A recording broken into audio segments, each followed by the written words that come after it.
not like that everywhere. So if for whatever reason you can't spend much time out walking, then I recommend at least doing some standing meditation just like this. That Wu-Ji meditation, that posture of expansion, pushing the crown of the head, the ball up to the sky, as it's also weighing us down simultaneously, putting more weight, more challenge on every single joint below. Every single time that we move off of our center axis with this ball on, with the weight on our head, the whole core is engaged on another level. Okay? So just simply doing stuff like this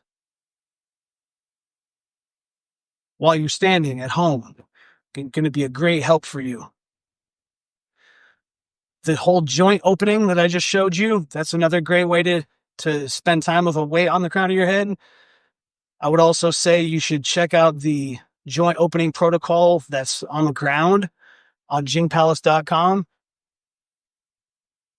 And right now I'm going to show you one more time what I call Jing Palace Ballet. And this is why when you buy a medicine ball, which I recommend, I don't sell them. I should create a product and then I can sell it, because I do recommend getting yourself one of these weighted balls. It can really help if you have the budget for it. Don't let it stop you if you don't have one yet. You can use anything. Like I said, a bag of beans, a bag of rice. But when you do have the budget for it and you're ready to buy yourself a weighted ball, a medicine ball, start ideally with at least two. Get yourself at least two balls. One that is maybe 5 to 10 pounds. And then the other one is about 20 pounds or maybe even or more. And the heavier one is going to be down at the feet. Okay. So if you don't feel like going out walking with a ball on your head, I understand. There's many reasons why you can't do that. That's okay. If instead you do this right here, standing on one leg, keeping the standing knee slightly bent, okay, just this right here is a good exercise, okay? I'm working my knee, my ankle, my hip, everything with extra weight on top of all of it. Now add in the second ball down below, breathing into the nose, and then on the exhale, begin to make a circle, remembering to keep that standing leg slightly bent.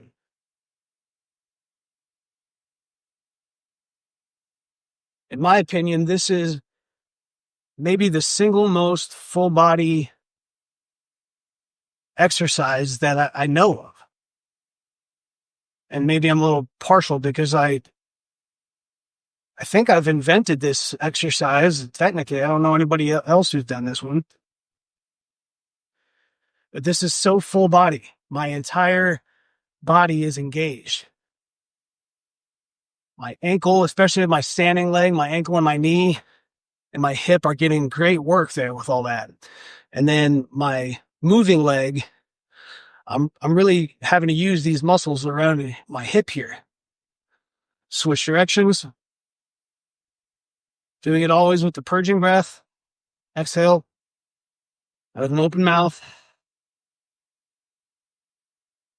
So this really increases my balance, my mobility and agility. Just doing this exercise right here. This is great for injury prevention. Strengthening my ankles, my knees. And I think that was 3 each side.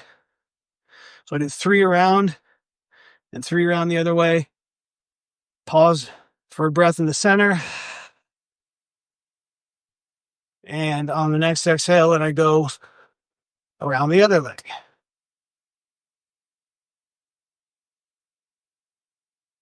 Remember to keep the standing leg slightly bent. And this whole time I have perfect posture. I'm sending the ball up to the sky. Let me show you this profile here. Sending the ball up to the sky, flattening the back of my neck.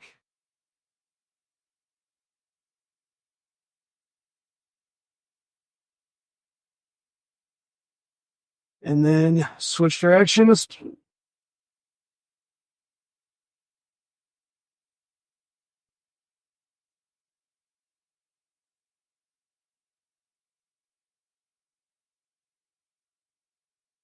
And I think one more.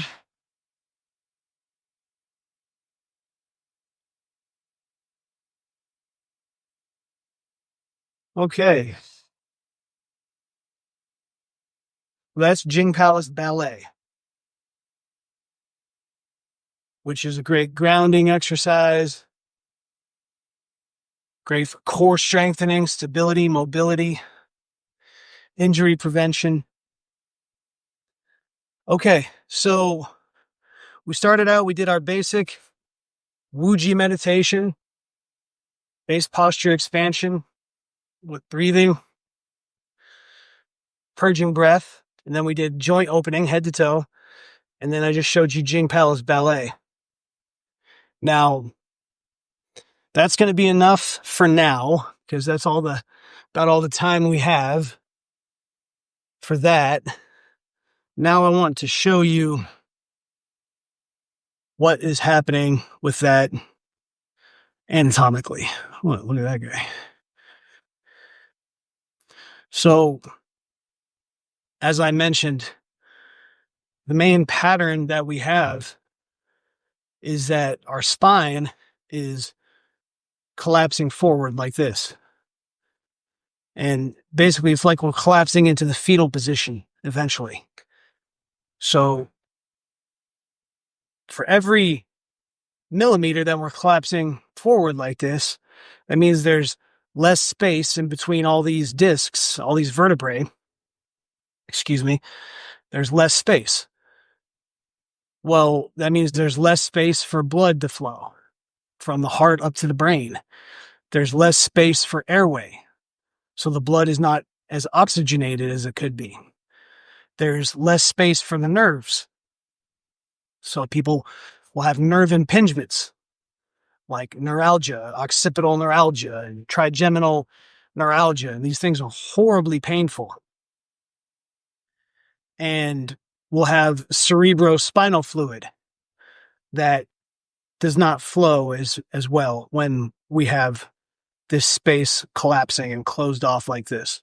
So the moment that we place a weight on the crown of the head, what we do is we enforce a perfect posture here. We make the skull on top of the spinal column line up perfectly. This hole right here is called the foramen magnum, means big hole. And that's where the brain turns into the brain stem and comes out of the skull. And then the brain stem goes into the spinal cord, spinal column here. This should be turned around, actually. There we go. The brain stem goes into the spinal column through the atlas, through the axis, down to around C3. And the brainstem is essential. That's where the central nervous system originates. So it's a high priority, one of the highest priorities of our whole anatomy. And anywhere else in the body will go out of alignment if needed to compensate for this right here, to keep this as aligned as possible. So there's maximum room and space for the brainstem to be unimpeded. So what that means is we think about, supposedly there's on top of the atlas here where the skull sits on top of the atlas. There's about 10 different ways that this can be misaligned. Okay. So 10 different ways, roughly. Okay. Now, if this is misaligned up here, let's just say that the skull is sitting on top of the atlas slightly over this way, just slightly over this way. Well, the hips are going to have to respond by going that way. And then our head can be more level with the horizon, and this here can be less compromised despite having a misalignment. So the point is the body follows the head, okay? As above, so below. So if there's any misalignment up here, that can be a cascade of misalignments that happen throughout the entire spine, not just the spine, but then our legs, ankles, everything can be misaligned and dysfunctional. So the moment that we place a weight on the crown of the head, we start to reverse that. We start to make this alignment most perfect. And when this is perfect, then everything we do, every movement we make is that much more medicinal, that much more functional and beneficial for us.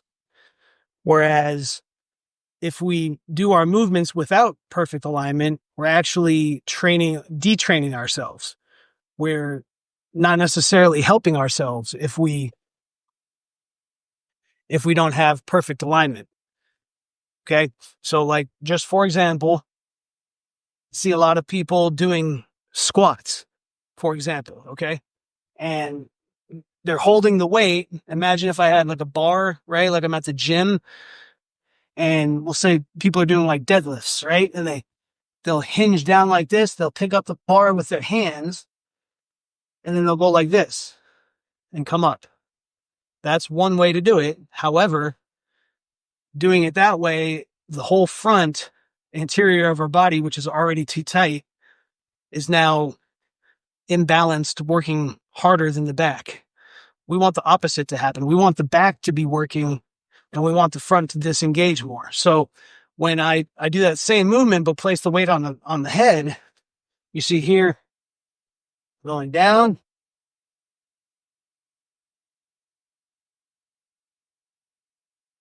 working, it's really engaged, and my front is relaxed and released. Okay. Or like with squats, we can do squats,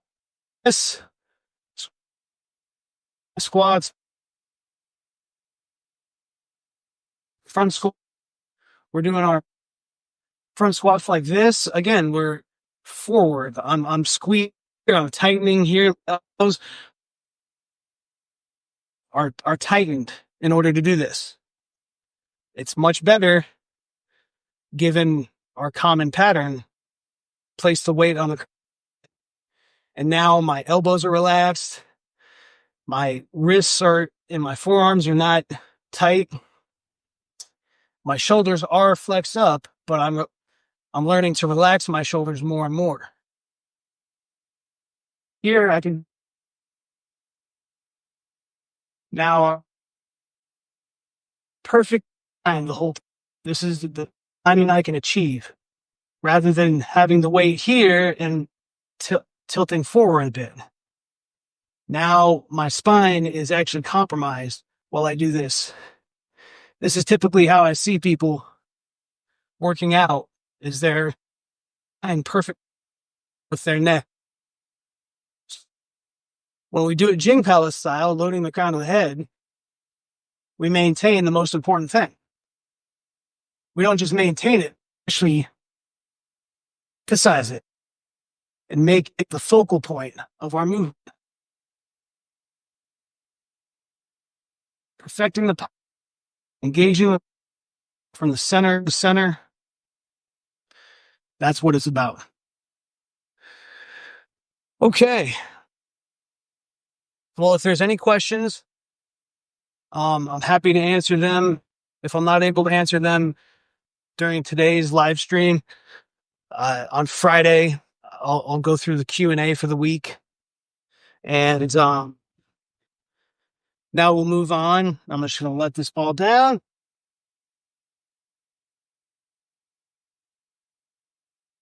Always using my purging exhales anytime throughout the day. If I need to release and relax, if I have any tension, my heart rate is up, I just go, ah.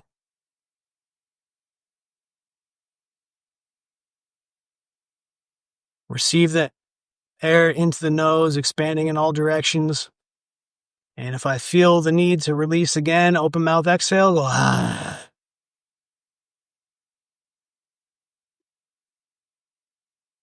And I don't have pain when I'm feeling good, which I'm feeling great right now. So Breathe in the nose, out the nose. Without pulling the air in, without taking a breath, I'm receiving the air, it's seeping in. And then without pushing it out, letting it seep right back out.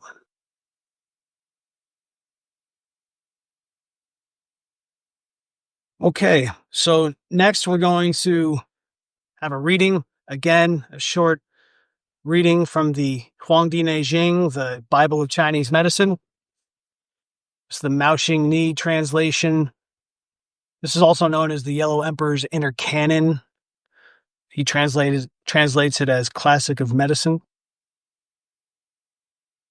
So now we're on chapter 2. Chapter 1 was titled The Universal Truth, and chapter 2 is titled The Art of Life Through the Four Seasons.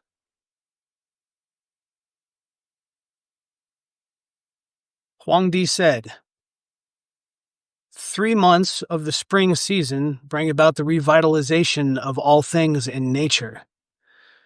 It is the time of birth.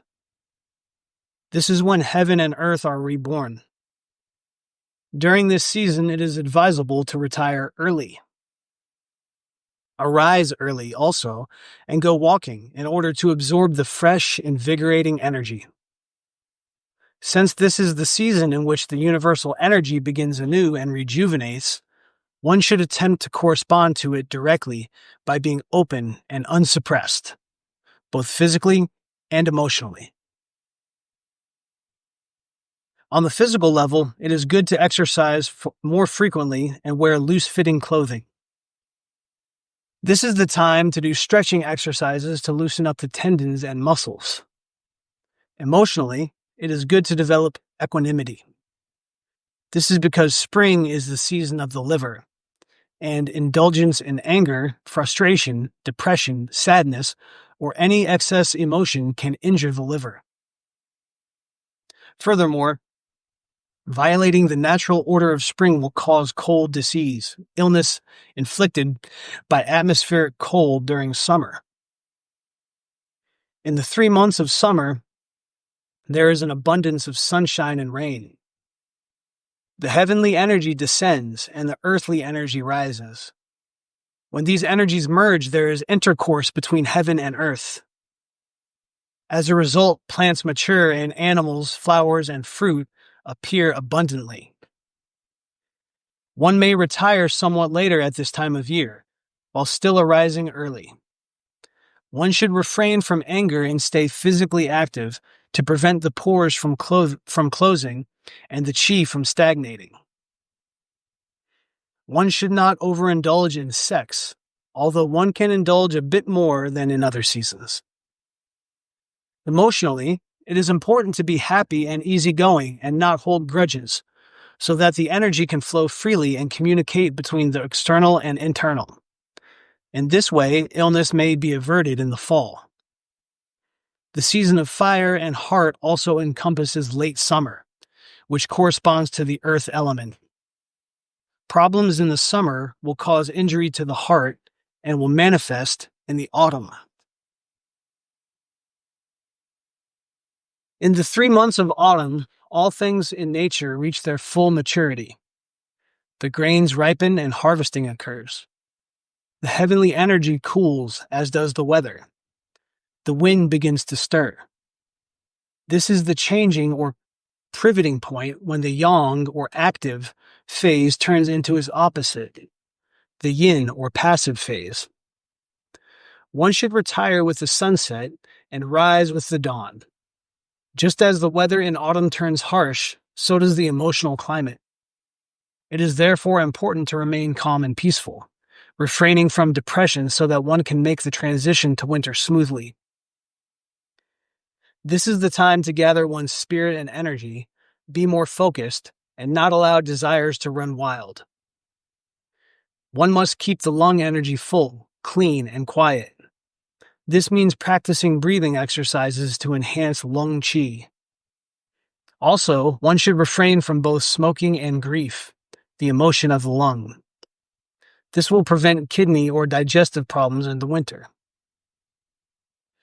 If this natural order is violated, damage will occur to the lungs, resulting in diarrhea with undigested food in winter. This compromises the body's ability to store in winter. During the winter months, all things in nature wither, hide, return home, and enter a resting period, just as lakes and rivers freeze and snow falls. This is a time when yin dominates yang. Therefore, one should refrain from overusing the yang energy. Retire early and get up with the sunrise, which is later in winter. Desires and mental activity should be kept quiet and subdued. Sexual desires especially should be contained, as if keeping a happy secret. Stay warm, avoid the cold, and keep the pores closed. Avoid sweating. The philosophy of the winter season is one of conservation and storage. Without such practice, the result will be injury to the kidney energy. This will cause Wei Ju, consisting of weakness, atrophy of muscles, and coldness in spring, manifesting as paralysis, Wei/flaccid syndrome, arthritis, or degeneration of the bones and tendons. This is because the body has lost its ability to open and move in the spring. So the full cycle can be seen. Spring is the beginning of things, when the energy should be kept open and fluid. Summer opens up further into an exchange or communication between internal and external energies. In the fall, it is important to conserve. Finally, the winter is dominated by the storage of energy. Huangdi continued, "The heavenly energy is bright and clear, continually circulates, and has great virtue. This is because it does not radiate its brilliance, for if it did proclaim itself, neither the sun nor the moon would be visible. People should follow the virtuous way of heaven, not exposing their true energy. In this way, they will not lose it or be subject to attacks of evil energy, which produce illness in the body. If the body is attacked by evil energy, its own energy will become stuck, just as when the clouds cover the sky, obscuring the sun and moon and causing darkness. The heavenly energy naturally circulates and communicates with the earth's energy. The heavenly energy descends and the earthly energy ascends. When this intercourse takes place and these energies merge, the result is a balance of sunshine and rain, wind and frost, and the four seasons. If the heavenly energy becomes stuck, sunshine and rain cannot come forth. Without them, all living things cease to be nourished and lose their vitality. And imbalance manifests as storms and hurricanes. Severe and harsh weather disrupts the natural order, causing chaos and destruction. In the past, the sages were able to observe the signs and adapt themselves to these natural phenomena so that they were unaffected by exogenous influences or evil wind, and were able to live long lives. If one does not follow the play of the elemental energies according to the seasons, the liver energy will stagnate, resulting in illness in spring. In summer, the heart energy becomes empty and the yang energy is exhausted. During the autumn, there will be congestion of the lung energy. In winter, the kidney will be drained of Jing. The transformation of yin and yang in the four seasons is the basis of the growth and destruction of life. The sages were able to cultivate the yang energy in spring and summer and conserve the yin energy in autumn and winter. By following the universal order, growth can occur naturally. If this natural order is disregarded, the root of one's life will be damaged and one's true energy will wane. Therefore, the change of yin and yang through the four seasons is the root of life, growth, reproduction, aging, and destruction. By respecting this natural law, it is possible to be free from illness. The sages have followed this, and the foolish people have not. In the old days, the sages treated disease by preventing illness before it began, just as a good government or emperor was able to take the necessary steps to avert war. Treating an illness after it has begun is like suppressing revolt after it has broken out. If someone digs a well when thirsty or forges weapons after becoming engaged in battle, one cannot help but ask, are not these actions too late? Okay, well, tomorrow we'll get into chapter 3, the union of heaven and human beings. We just finished chapter 2, which is the art of life through the 4 seasons. And we're reading the Yellow Emperor's Classic of Medicine, translated by Mao Xing Ni, also known as the Huangdi Neijing. So, folks, that's about it. It's time for me to sign off. Tomorrow, join for the same time, and there will be another 30 to 45 minutes of Dalian flow. Might use the weighted ball, might not. We'll see. Leave a comment if you have any preference on that.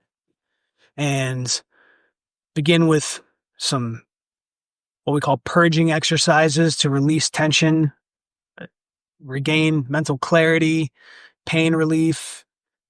And then we'll go through and do the joint opening again to open up all the joints so that our energy can flow freely without getting stuck anywhere.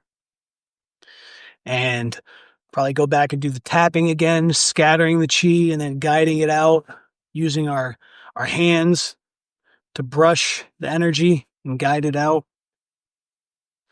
And then we'll get into chapter 3 of the Huangdi Neijing. And since it's Wednesday tomorrow, I'll do a little bit more commentary on the Huangdi Neijing. I'll be commenting on the first 3 chapters after I read the 3rd chapter and using a bit of my experience as a practitioner of Chinese medicine to reflect on what these things mean to me. And for your awareness, I am a certified medical Qigong practitioner from Santa Barbara Body Therapy Institute. And one of the main things that I studied there, along with Qigong or energy work, was Tui Na, which is the bodywork aspect of Chinese medicine. So after doing that for the last 10 years or so, I've learned a lot about what these sort of esoteric sounding principles, what they really mean tangibly. We talk about things like moving stagnated energy internally. So tune in tomorrow. We'll begin with some breath and movement for about 30 minutes or so, and then go into the reading of chapter 3 of the Huangdi Neijing, followed by maybe 5 or 10 minutes of my commentary based on my experience. So if you have any questions, any requests, anything like that, feel free to comment if you're watching this live or on the replay. On Friday, I will go through and answer any questions that I have collected during the week, and that'll be on Friday morning at 9 a.m. Pacific time. Until then, thank you very much. If you're able to become a paid subscriber, very much appreciate it. Thank you. Thanks to all the people that are paid subscribers so far. It's very much appreciated. I'm putting this out for free because healing is free, not easy. So I'm trusting that everything I need will be provided and come right on time. And if you're able to pay $5 a month, it's very helpful for me to become a paid subscriber. And what I like to do is offer to anyone who becomes a paid subscriber, I'd love to speak to you on the phone. You can tell me anything I need to know about you, anything that you've been dealing with, and what your goals are. And I'd be happy to help you to think about things in a different way and understand the basic foundations of health that I'm communicating here in this live stream. So it's all about creating a new normal of the way that we breathe all the time. new normal for the way that we stand and our posture all the time, new normal for our mindset, for the way that we move, and for the inputs that we bring in, whether it's food or whether it's watching screens with unhealthy light, breathing, posture, mindset, movement, and inputs. I just gave it all away. Those are the things that we focus on if you work with me one-on-one. So all paid subscribers, $5 a month is all it is. We'll do a one-on-one phone call, and then you'll be able to text me anytime with any questions you have, and I'll be happy to text you back as soon as I can. Usually it takes me a day, sometimes a couple days, but I'll get back to you as soon as I can. And then there's also annual subscriptions. You can pay for the year up front. You can also become a founding member. And for anyone who does that, we'll start out with a phone call, and then we'll schedule either monthly or quarterly video sessions where I'll work with you over online video and really help you to develop your practice of creating a new normal in all those ways. So this is 100% free content right now. So you're welcome if you're just a free subscriber. Thank you very much. Please like, comment, share, all that good stuff. And consider becoming a paid subscriber if you'd like to support me and work with me a little bit more to help yourself create health from within without any products or any technology. We are the tech, and breathing is the product. So thank you again for being here. Wishing all of you a lovely rest of your day, and we'll see you same time tomorrow morning, Wednesday, 9 o'clock Pacific, here at healingisfree.com. Enjoy the rest of your day.